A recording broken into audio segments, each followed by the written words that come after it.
Deadline ১ মে। এরপর কি হবে? ট্রাম্প কি আইন ভাঙবেন নাকি পরাজয় মেনে নেবেন?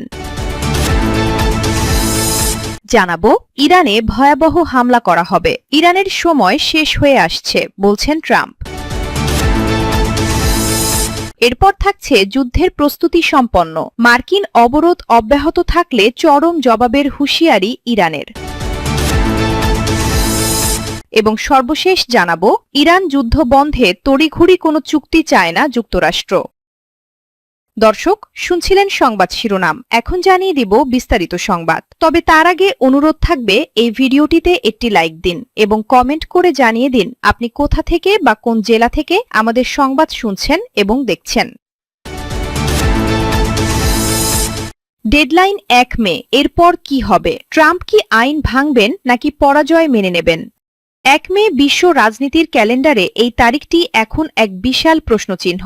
মার্কিন প্রেসিডেন্ট ডোনাল্ড ট্রাম্প কি পারবেন ইরানে তার অবৈধ যুদ্ধ চালিয়ে যেতে, নাকি নিজের দেশের আইনি বেড়াজালে আটকা পড়ে তাকে পরাজয় মেনে নিতে হবে? ২৮ ফেব্রুয়ারি ইরানে হামলার পর থেকে যে ঘড়ির কাঁটা ঘুরতে শুরু করেছিল, তার ৬০ দিনের সময়সীমা শেষ হচ্ছে এই ১ মে। আমেরিকার সংবিধান এবং ওয়ার পাওয়ার্স অ্যাক্ট বলছে, এই তারিখের পর কংগ্রেসের অনুমোদন ছাড়া ট্রাম্পের প্রতিটি সামরিক পদক্ষেপ হবে অবৈধ। আজ আমরা বিশ্লেষণ করব, ট্রাম্প কি আইনের তোয়াক্কা করবেন নাকি একজন জুয়ারির মতো বিশ্বকে আরও বড় যুদ্ধের দিকে ঠেলে দেবেন। ১৯৭৩ সালে ভিয়েতনাম যুদ্ধের প্রেক্ষাপটে যুক্তরাষ্ট্রে একটি বিশেষ আইন পাশ হয়েছিল, নাম ওয়ার পাওয়ার্স রেজলিউশন। এই আইনের মূল উদ্দেশ্য ছিল প্রেসিডেন্টের একক যুদ্ধের ক্ষমতা খর্ব করা। আইন অনুযায়ী প্রেসিডেন্ট যুদ্ধের ঘোষণা দেওয়ার পর মাত্র ৬০ দিন পর্যন্ত বিদেশের মাটিতে সেনা বা হামলা চালিয়ে যেতে পারেন। ১ মে সেই ৬০ দিন পূর্ণ হচ্ছে। এখন ট্রাম্পের সামনে মাত্র দুটি পথ খোলা। হয় তাকে কংগ্রেসের ২ কক্ষ, রিপ্রেজেন্টেটিভ হাউস এবং সেনেট থেকে নতুন করে যুদ্ধের অনুমোদন নিতে হবে, আর না হয় ইরানের মাটি থেকে মার্কিন বাহিনী সরিয়ে নিতে হবে। বাস্তবতা হল, বর্তমান মার্কিন কংগ্রেসে ট্রাম্পের সেই নিরঙ্কুশ সংখ্যাগরিষ্ঠতা নেই যা দিয়ে তিনি যুদ্ধের বৈধতা আদায় করে নিতে পারেন। গত ১৫ এপ্রিল মার্কিন সেনেটে এটি ভোটাভুটি হয়েছিল, যেখানে ট্রাম্পের সামরিক ক্ষমতা খর্ব করার চেষ্টা অল্পের জন্য ব্যর্থ হয়। তবে এর মানে এই নয় যে কংগ্রেস তাকে যুদ্ধের লাইসেন্স দিয়ে দিয়েছে। খোদ রিপাবলিকান পার্টির অনেক প্রভাবশালী সদস্য, যেমন সেনেটর জন কার্টিস এবং ডন বেকন, স্পষ্ট জানিয়ে দিয়েছেন ১ মে পর অনুমোদন ছাড়া যুদ্ধ চালানো অসম্ভব। ট্রাম্প এখন এক শাখের করাতের উপর দাঁড়িয়ে। তিনি যদি যুদ্ধ চালিয়ে যান তবে তিনি সংবিধান লঙ্ঘনকারী হিসেবে চিহ্নিত হবেন, আর যদি পিছু হাঁটেন তবে ইরানের কাছে তার ব্র্যান্ড ইমেজ ধূলিসাৎ হয়ে যাবে। তবে ইতিহাস বলছে, মার্কিন প্রেসিডেন্টরা অতীতে বহুবার আইনি ফাঁকফোকর ব্যবহার করে কংগ্রেসকে বৃদ্ধাঙ্গুলি দেখিয়েছেন। ১৯৮৯ সালে বিল ক্লিন্টন আইন ছাড়াই ৩৯ দিন যুদ্ধ চালিয়েছিলেন। ওবামা প্রশাসন লিবিয়া অভিযানের সময় অদ্ভুত এক যুক্তি দিয়েছিল। তাদের দাবি ছিল সেখানে কোনো সম্মুখ যুদ্ধ হচ্ছে না, তাই অনুমোদনের প্রয়োজন নেই। ট্রাম্পও হয়তো এমন কোনো অজুহাত খুঁজবেন। তিনি হয়তো বলবেন, এটি সরাসরি যুদ্ধ নয়, বরং প্রতিরক্ষামূলক হামলা। বস্টনের বোডউইন কলেজের অধ্যাপক সালার মোহেনদেসি বলছেন, ট্রাম্প একজন রাজনৈতিক জুয়ারি। পরাজয় স্বীকার করা তার স্বভাবে নেই, তাই জয়ের আশায় তিনি আইনের পরোয়া না করেই সংঘাত আরও বাড়িয়ে দিতে পারেন। ১ মে তারিখটি কেবল একটি সময়সীমা নয়, বরং এটি ট্রাম্পের অহংকারেরও পরীক্ষা। ইরান স্পষ্ট জানিয়ে দিয়েছে তারা কোনো অবস্থাতেই মার্কিন আধিপত্য মেনে নেবে না। এখন দেখার বিষয়, ট্রাম্প কি তার দেশের আইন মেনে যুদ্ধের সমাপ্তি ঘটাবেন, নাকি গায়ের জোরে মধ্যপ্রাচ্যকে আরেকটি ভয়াবহ অগ্নিকুণ্ডের দিকে ঠেলে দেবেন। বিশ্ব কি এক অবৈধ যুদ্ধের সাক্ষী হতে যাচ্ছে? ইরানে ভয়াবহ হামলা করা হবে। ইরানের সময় শেষ হয়ে আসছে বলছেন ট্রাম্প। সম্প্রতি ইরান যুদ্ধে পরমাণু হামলার ইঙ্গিত দিয়ে বিশ্বজুড়ে ব্যাপক আতঙ্ক তৈরি করেছিলেন মার্কিন প্রেসিডেন্ট ডোনাল্ড ট্রাম্প। শেষ পর্যন্ত ইরানের উপর বিধ্বংসী এই অস্ত্রের ব্যবহার করেনি ওয়াশিংটন। বর্তমানে দুই পক্ষের মধ্যে যুদ্ধবিরতি চলায় পরিস্থিতি আগের চেয়ে অনেকটাই নিয়ন্ত্রণে রয়েছে। অবশ্য ইরানের সাথে উত্তেজনায় পরমাণু অস্ত্র ব্যবহারের সব সম্ভাবনা আনুষ্ঠানিকভাবে নাকচ করে দিয়েছেন ট্রাম্প। তার এই ঘোষণার পর বিশ্বজুড়ে অনেকটাই স্বস্তি ফিরে এসেছে। হোয়াইট হাউসে সাংবাদিকদের সঙ্গে আলাপকালে প্রেসিডেন্ট ট্রাম্প বলেন, পরমাণু অস্ত্র মোতায়েনের কোনো যৌক্তিকতা বর্তমানে নেই। এই ধরনের বিধ্বংসী অস্ত্র কোনো দেশেরই ব্যবহার করা উচিত নয় বলে মনে করেন তিনি। ট্রাম্পের দাবি অনুযায়ী মার্কিন বিমান ও নৌবাহিনীর জোরালো হামলায় ইরানের নৌ বিমান বাহিনী এবং আকাশ প্রতিরক্ষা ব্যবস্থা অধিকাংশই ধ্বংস হয়ে গেছে, যার ফলে ইরানের উপর নতুন করে পরমাণু শক্তি প্রয়োগের কোনো প্রয়োজন নেই। ট্রাম্প আরও উল্লেখ করেন, ইরানের প্রধান সামরিক নেতৃত্বের একটি বড় অংশ এখন আর সক্রিয় নেই। বিষয়টি তেহরানের সামরিক সক্ষমতাকে মারাত্মকভাবে পঙ্গু করে দিয়েছে।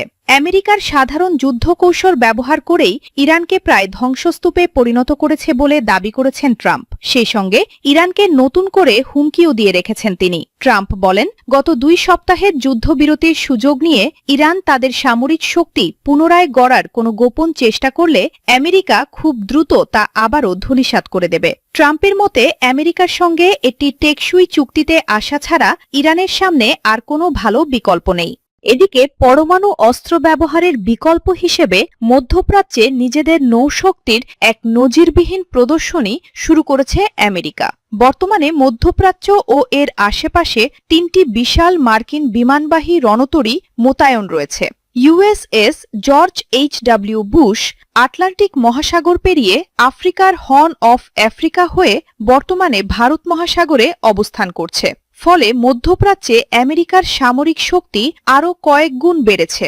এছাড়া আরব সাগরে ইউএসএস আব্রাহাম লিঙ্কন এবং লোহিত সাগরে ইউএসএস জেরাল্ড আর ফোর্ড ইরানকে চারদিক থেকে ঘিরে রেখেছে।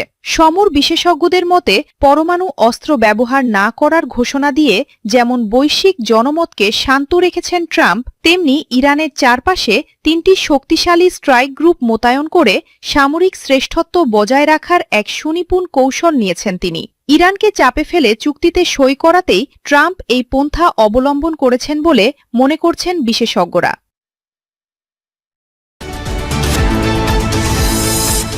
যুদ্ধের প্রস্তুতি সম্পন্ন, মার্কিন অবরোধ অব্যাহত থাকলে চরম জবাবের হুঁশিয়ারি ইরানের। ইরানের বিরুদ্ধে আমেরিকার সমুদ্রপথের অবরোধ ব্লকড বা বৈরী আচরণ অব্যাহত থাকলে কঠোর সামরিক পদক্ষেপ নেওয়ার হুঁশিয়ারি দিয়েছে তেহরান। দেশটির সামরিক বাহিনী জানিয়েছে, মার্কিন আগ্রাসন চললে তারা ইরানের সশস্ত্র বাহিনীর বিস্ময়কর ও শক্তিশালী প্রতিক্রিয়ার মুখোমুখি হবে। ইরানের আধা সরকারি সংবাদ সংস্থা তাসনিম নিউজ এজেন্সির এক প্রতিবেদনে এই তথ্য জানানো হয়েছে। হজরত খাতাম আল আম্বিয়া কেন্দ্রীয় সদর দফতর থেকে জারি করা এক বিবৃতিতে জানানো হয়, ইরানের সামরিক শক্তি ও রণপ্রস্তুতি এখন আগের যে কোনো সময়ের চেয়ে অনেক বেশি। বিবৃতিতে আরও বলা হয়েছে, আমরা শত্রুদের প্রতিটি গতিবিধি নিবিড়ভাবে পর্যবেক্ষণ করছি। বিশেষ করে কৌশলগত দিক থেকে অত্যন্ত গুরুত্বপূর্ণ হরমুজ প্রণালী আমাদের নিয়ন্ত্রণে রয়েছে। যদি আমেরিকা বা তাদের মিত্ররা কোনো ধরনের আগ্রাসন চালানোর চেষ্টা করে, তবে মার্কিন জায়নিস্ট শত্রুদের ওপর অতীতের চেয়েও ভয়াবহ ও অপূরণীয় ক্ষতি হানা হবে। ইরানি সামরিক কমান্ড মনে করিয়ে দিয়েছে যে তাদের সার্বভৌমত্ব ও জাতীয় স্বার্থ রক্ষায় তারা বিন্দুমাত্র পিছু পা হবে না। তাদের এই আধুনিক রণকৌশল ও আক্রমণাত্মক সক্ষমতা যে কোনো সংকটময় পরিস্থিতি মোকাবিলায় সক্ষম। মূলত পারস্য উপসাগরীয় অঞ্চলে মার্কিন সামরিক উপস্থিতি এবং সাম্প্রতিক উত্তেজনার প্রেক্ষাপটে ইরানের এই কঠোর বার্তা আন্তর্জাতিক রাজনীতিতে নতুন আলোচনার জন্ম দিয়েছে। ইরান যুদ্ধবন্ধে তড়িঘড়ি কোনো চুক্তি চায় না যুক্তরাষ্ট্র। ইরানের সঙ্গে যুদ্ধ অবসানের লক্ষ্যে কোনো তড়িঘড়ি চুক্তিতে পৌঁছাতে ওয়াশিংটন মোটেও উদ্গ্রীব নয় বলে সাফ জানিয়ে দিয়েছে যুক্তরাষ্ট্র। গত এক সপ্তাহ ধরে মার্কিন প্রশাসন বারবার এই ইঙ্গিত দিচ্ছে, দ্রুত যুদ্ধ শেষ করার জন্য তারা কোনো ধরনের চাপে নেই। রয়টার্সকে দেওয়া এক সাক্ষাৎকারে প্রেসিডেন্ট ডোনাল্ড ট্রাম্প জানিয়েছেন, ইরান বর্তমানে একটি প্রস্তাব পেশ করছে এবং যুক্তরাষ্ট্র সেটি খতিয়ে দেখবে। তবে সেই প্রস্তাবের বিষয়বস্তু সম্পর্কে তিনি এখনও নিশ্চিত নন।